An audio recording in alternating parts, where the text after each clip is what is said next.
गरीब नवाज अलैहि रहमत व रिदवान फरमाते हैं, तीन चीजें अगर इंसान अपनी जिंदगी में पैदा कर ले तो अल्लाह ताला उसको अपना महबूब बना लेता है। फरमाते हैं नंबर एक, चूंकि हिंदुस्तान में आप तशरीफ लाए थे और इंसान की अक्ल के मुताबिक गुफ्तगू करने का हुक्म है। हिंदुस्तान में तीन चीजों को मजहबी एतबार से बड़ी अहमियत थी। हिंदुस्तान में चाहे वो जिन तीन चीजों को अहमियत थी, आपने उन तीन चीजों की मिसाल दे करके लोगों के दिमाग में बात बिठाई। फरमाते हैं इंसान के अंदर सखावत हो तो दरिया जैसी सखावत इंसान के अंदर हो। आपने देखा होगा दरिया से मुराद यहाँ नदी है जिसको हम अपनी जबान में दरिया कहते हैं, और एक है समंदर, एक है दरिया। फरमाते हैं दरिया जैसी सखावत, दरिया हमेशा बहता रहता है, तो फरमाते हैं दरिया जैसी सखावत हो। आप गौर करें, हमेशा समुंदर के अंदर आप देखेंगे मौजें उठती है, लेकिन दरिया में कभी मौज नहीं होती। हालांकि समंदर का पानी दरिया से ज्यादा होता है, लेकिन उसके बावजूद भी दरिया में सुकून है और समुंदर के अंदर बेचैनी और इस्तिराब है। कभी आप समुंदर के किनारे खड़े हो तो आपको पता चलेगा, ऐसा लगता है जैसे कोई बेकरार अपना सर उठाकर बेचैनी में पटक रहा है।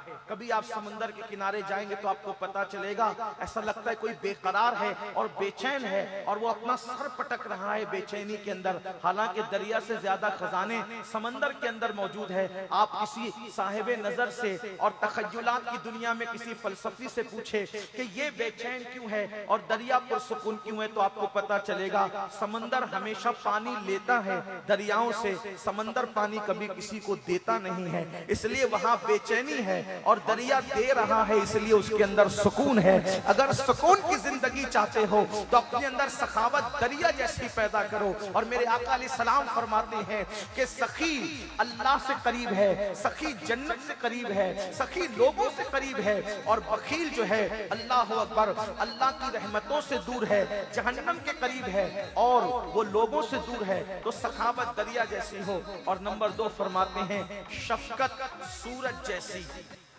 सूरज जब निकलता है तो ना गरीब देखता है, ना अमीर देखता है, ना काला देखता है, ना गोरा देखता है, ना अरबी देखता है, ना अजमी देखता है, बल्कि सूरज जब निकलता है तो वो यकसां सबके घरों को मुनव्वर करता है, सबके घरों में उसकी रोशनी जाती है। तो फरमाते हैं शफकत जो है वो सूरज जैसी होनी चाहिए। और फरमाते हैं तीसरी चीज आजिजी और इनकिसारी जमीन जैसी होनी चाहिए, धरती जैसी होनी चाहिए। आप जमीन को देखें, कितनी आजिजी है उसके अंदर, कितनी इनकिसारी है उसके अंदर, कि जमीन पर आप खोदें, जमीन पर आप मकान बनाएं, जमीन पर पेशाब करें, जमीन पर पाखाना करें, कुछ भी जमीन पर करें, लेकिन जमीन कभी एतराज नहीं करती, जमीन कभी जो है वो एहतजाज नहीं करती, जमीन कुछ पूछती नहीं, सवाल नहीं करती पलट करके, बल्कि उसका सीना खोद लीजिए और बहुत खोद करके घर का पहिया डाल दीजिए, घर की बुनियाद डाल दीजिए, पेशाब कीजिए, पखाना कीजिए, दंदना कर चलिए, धीरे चलिए, जोर चलिए और कुछ भी कीजिए, कोई एतराज नहीं करती।